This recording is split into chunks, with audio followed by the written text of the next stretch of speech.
మీ business ఏదైనా మీ ఊర్లో promotion చేయాలంటే అది సుమన్ టీవీతోనే సాధ్యం. ఇప్పుడే సంప్రదించండి.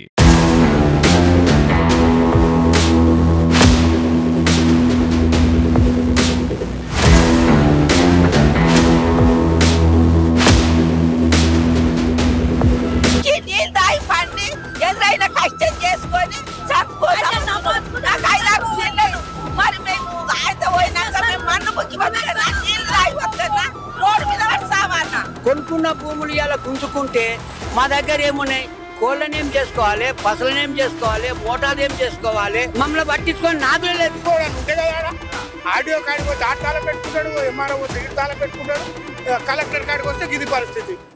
తరలి వచ్చారు, చాలా మంది రైతులను తీసుకొని వచ్చారు. చెప్పండి, అసలు మీ రైతు మహాధర్నాకు పర్మిషన్ లేదంటారు వాళ్ళు, మీరు ఏమో తరలి వచ్చారు, వాళ్ళు ధర్నాకు మద్దతుగా వచ్చారు. అసలు ఏం సార్ పరిస్థితి? పర్మిషన్ ఇవ్వాలి, పోలీసు వాళ్ళు అర్థం చేసుకుని రైతులకు ఇంత బాధ ఉన్నది. ఇప్పటికే ఇక్కడ ఈ ప్రాంత రైతులు అయితే 3-4 సార్లు భూములు కోల్పోయినారు. ఇంకోసారి అంటే వాళ్ళు రోడ్ల మీద వస్తారు. ఇక్కడ ఎన్నికైన ప్రజాప్రతినిధులు వాళ్ళు ఎన్నిక కాకముందుకు వాళ్ళు ఏమన్నారు, ఇక్కడ ప్రియాంక గాంధీని తీసుకొని వచ్చి వాళ్ళు మేము రైతుల కోసం పోరాటం చేస్తాం, రైతుల పక్షాన్ని నిలబడతామన్నారు. ఇప్పుడు మేమేమంటున్నామంటే కేంద్ర ప్రభుత్వము నిధులు ఇచ్చిన ఈ రీజనల్ రింగ్ రోడ్ కు రాష్ట్ర ప్రభుత్వ పరిధిలో ఉంది. భూసేకరణ, సర్వే, మార్కింగ్ అనేది రాష్ట్ర ప్రభుత్వ పరిధిలో ఉంది. అలైన్మెంట్ ఎక్కడ ఉన్నా, రోడ్డు ఎట్లా ఉన్నా కేంద్రం నిధులు ఇస్తుంది. మరి ఇక్కడ ఎన్నికైన ప్రజాప్రతినిధులు ముఖ్యమంత్రి గారితో కేంద్రానికి ఉత్తరం రాయమంటున్నాం. ఇదే గతంలో ముఖ్యమంత్రి మూర్ఖుడు, ఆ మూర్ఖుడు చేసిన పనిని మళ్ళీ కంటిన్యూయేషన్ ఇక్కడ ఈ మంచి రేవంత్ రెడ్డి గారు చేయొద్దని చెప్పి మేము రేవంత్ రెడ్డి గారికి అప్పీల్ చేస్తాం. రైతులు మీకు ఏం అప్పీల్ చేస్తారు సార్? ఎలా ఉండాలని రైతులు కోరుకుంటున్నాం?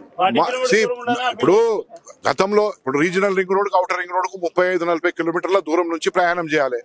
అంటే చౌటుప్పల్, మోటకొండూరు, ఆలేరు, యాదగిరిగుట్టకు అవతల భాగం నుంచి కావాలి. వాళ్ళే ప్రతిపాదించారు, పేపర్లలో ప్రచురితమైంది. దాని ప్రకారం చేయమని చెప్పి మేము రైతుల పక్షాన్ని డిమాండ్ చేస్తున్నాం బీజేపీ పార్టీ తరఫున. ఇప్పుడు మిమ్మల్ని అడ్డుకునే ప్రయత్నం చేస్తారు సార్, దానికి మీరు ఏం చేస్తారు? అడ్డుకుంటారు, ఏం కొడితే దెబ్బలు పడతారు, ఏం చేస్తారు? కానీ రైతులకు మాత్రం మీరు మద్దతుగా ఉంటారు. 100% రైతుల పక్షాన్ని 100% ఉంటాం. రైతులు పోరాటం ఎట్టి పరిస్థితులు ఆగదు. రైతుల పక్షాన్ని మేము సాధించి తీర్థమని చెప్పి. మీరు ఎప్పటి నుంచో కూడా రైతుల మద్దతుగా ఉన్నారు, ఇప్పుడు కూడా అలానే ఉంటారా? కంటిన్యూగా ఉంటా. 100% ఉంటది. ఎందుకంటే ఇది రాష్ట్ర ప్రభుత్వము కేంద్రానికి ఉత్తరం రాస్తే పని అయిపోయే పనిది. దానికి ఇంత పెద్దగా చేసుకోవడం ఏమో. అడ్డుకుంటే అరెస్ట్ చేస్తారు, అరెస్ట్ అయితే పోతాము. ఏమున్నది పెద్ద కథ. మా ఉద్దేశం ఏంది, మీ ద్వారా, మీ మీడియా ద్వారా నేను ప్రభుత్వానికి తెలియజేయాలి, కళ్ళు తెరవాలి. ప్రజాప్రతినిధులు ఎన్నికైన మరి రండి, మరి మాట్లాడండి. మీరు ఏమంటారు? మీ ఆలోచన విధానం ఏంటిది? ఇప్పుడు కాలుతున్నది అంటే కాలిపోయేదాకా వెయిట్ చేస్తారా? ఫైర్ ఇంజన్ వచ్చి ఆపాలి కదా. మరి మీరు ప్రజాప్రతినిధులు అయినప్పుడు మీరు ఫైర్ ఇంజన్ పని చేయాలి కదా. నేనేది దాని గురించి నేను కమెంట్ చేయను.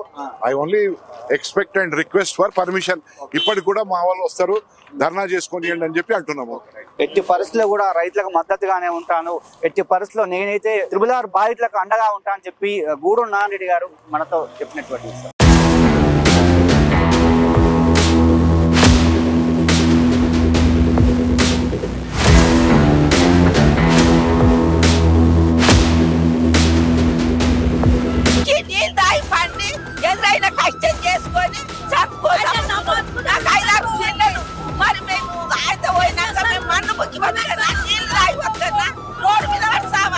కొనుక్కున్న భూములు ఇలా గుంజుకుంటే మా దగ్గర ఏమున్నాయి?